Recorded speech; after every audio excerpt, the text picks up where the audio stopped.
Сәлеметсіздер ме оқушылар? Бүгінгі сабағымыздың тақырыбы натурал сандардың бөлгіштері мен еселіктері. Бүгінгі сабақта біз натурал сандардың бөлгіштерін және еселіктерін табуды үйренеміз. Әдеттегідей өткенге шол жасайық. Бөлгіш дегеніміз не еді? Натурал А санының бөлгіші деп, сол натурал А саны қалдықсыз бөлінетін санды айтамыз. Мысалы, 16 мен 8-дің бөлінісі 2-ге тең. Бұл жерде 16 дегеніміз бөлінгіш, 8 дегеніміз бөлгіш. Немесе 16 мен 2-ның бөлінісі 8-ге тең, 16 дегеніміз бөлінгіш, 2 дегеніміз бөлгіш. Бұл жерде бөлгішті басқа түспен ерекшелеп қойдық. 8 және 2 16 сандарының бөлгіштері деп аталады. Ол дегеніміз 16 8-ге бөлінеді, 16 2-ге бөлінеді деген сөз. Осы бөлгіш тақырыбына өмірден мысал қарастырайық.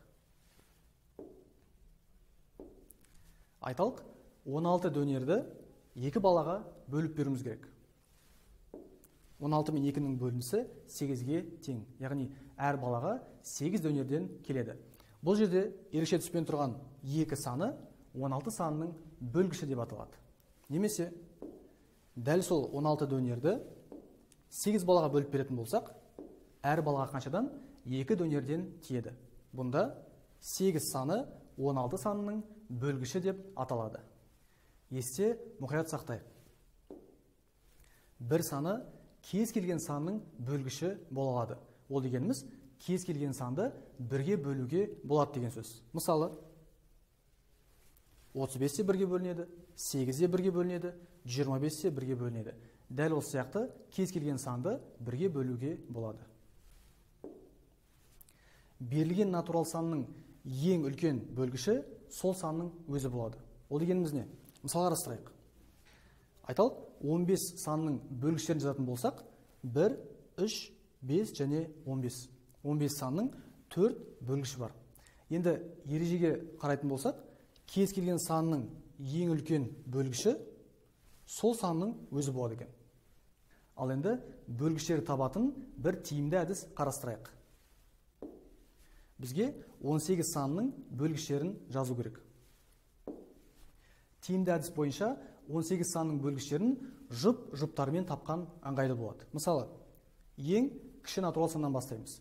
18 саны 1-ге бөлінеді, бірден ойлаймыз. 18-ді 1-ге бөлсек қанша болады? 18. Демек, бірінші жұбымыз 1 мен 18.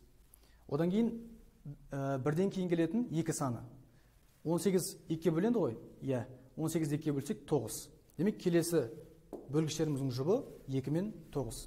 Ары қарай 18 3-ге бөлінеді ме? Иә. 3-ге бөлсек 6 шығады. Демек, келесі жұбымыз 3 пен 6.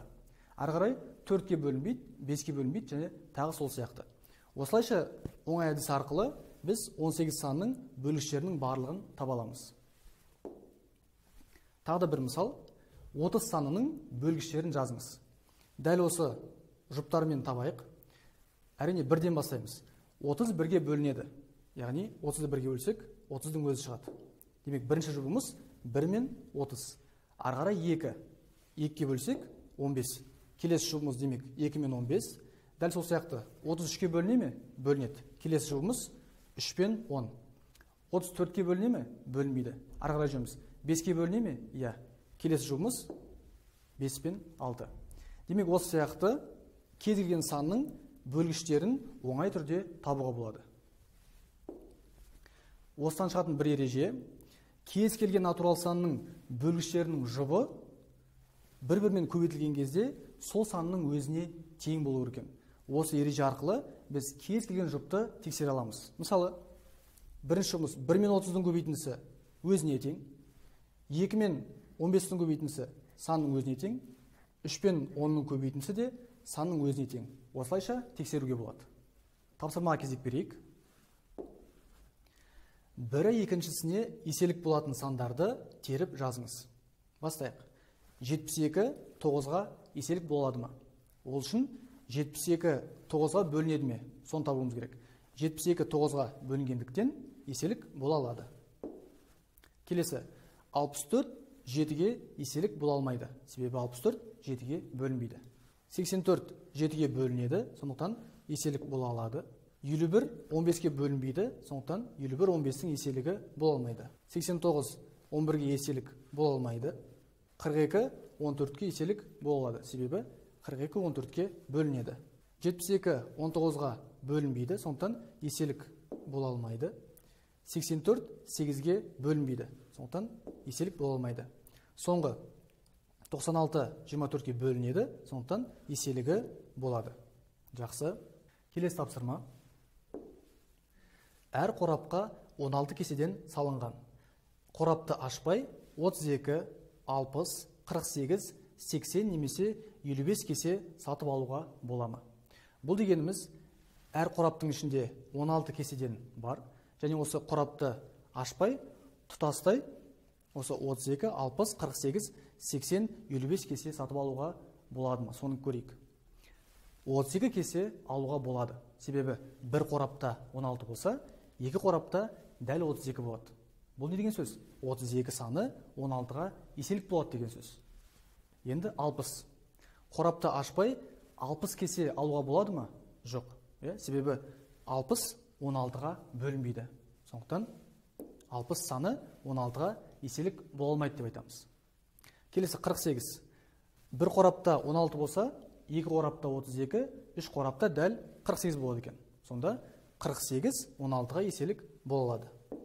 80. 80 16-ға бөлінеді, сондықтан 80 16-ға еселік бола алады. 55. Әрине 55 16-ға бөлінбегендіктен бұл сан 16-ға еселік бола алмайды. Демек, балалар, біз осы сөз есебі арқылы еселікпен жақынырақ таныстық. Арға жалғастырамыз. Енді еселік деген не? Еске түсірейік. Мысалы, 7 мен 5-дің көбейтіндісі 35. Бұл жерде 35 саны 7 санының еселігі деп айтылады. Тексерейік. 35 7-ге бөлінеді ғой. Демек, 35 саны 7-ге еселік болады деген сөз. Дәл сол сияқты 35 саны 5-ке де еселік болады. Оны тексеру үшін бөлуді орындап көз жеткіземіз. 35 саны 5-ке бөлінеді. Енді осы еселік ұғымына өмірден бір мысал келтірейік. 7 қызға 5 құлпынайдан берсек, барлығы 35 құлпынай болады. Немесе 5 қызға 7 құлпынайдан берсек, бұнда да 35 құлпынай болады. Демек, 35 саны 7-ге де, 35 саны 5-ке де еселік болады. Соны жазайық. Есе мұқият сақтайық. Берілген санның ең кіші еселігі сол санның өзіне тең. Мысалы, 15 санның еселіктерін жазайық. Еске түсірейікші, еселік жазу үшін бізге натурал сандар көмекке келеді. 15 көбейту 1 15, 15 көбейту 2 30, 15 көбейту 3 45, және тағы сол сияқты шексіздікке дейін жалғасады деп айттық. Ереже бізге не дейді? Кез келген санның еселіктерінің ішінде ең кішісі өзіне тең болады дейді. Яғни, шынымен де 15-тің ең кіші еселігі өзіне тең. Келесі ереже, кез келген натурал санның еселіктері шектеусіз көп. Біз айттық, кез келген санның еселіктерін табатын болсақ, ол шексіздікке дейін жалғасады.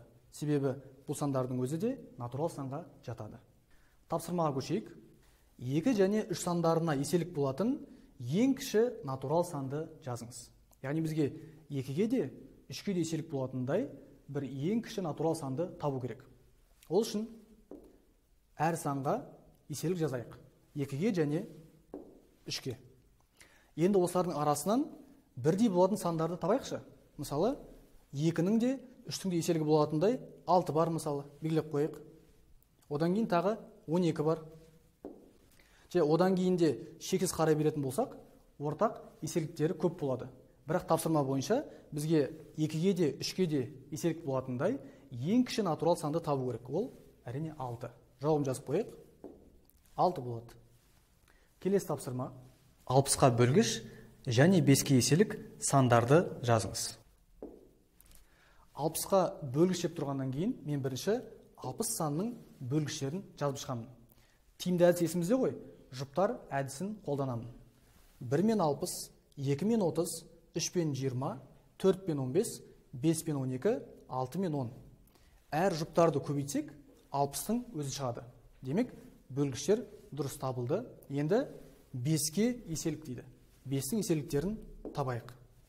Мына түрде жазып аламын да, 60-қа дейін жаздым. Себебі мен 60 санмен жұмыс істеп отырмын, бірақ ұмытпаймыз, кез келген санның еселіктері шексіздікке дейін жалғаса береді.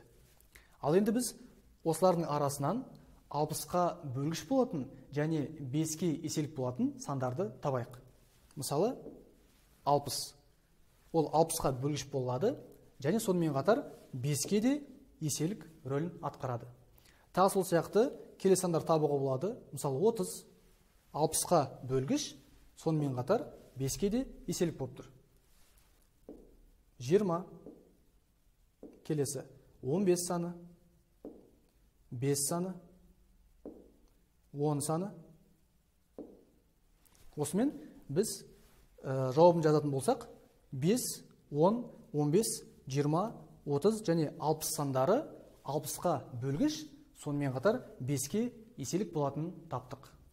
Бүгінгі сабақта біз бөлгіш пен еселік тақырыбына есептер шығардық және олармен жақынырақ таныстық. Келесі сабақта кездескенше сау болыңыздар.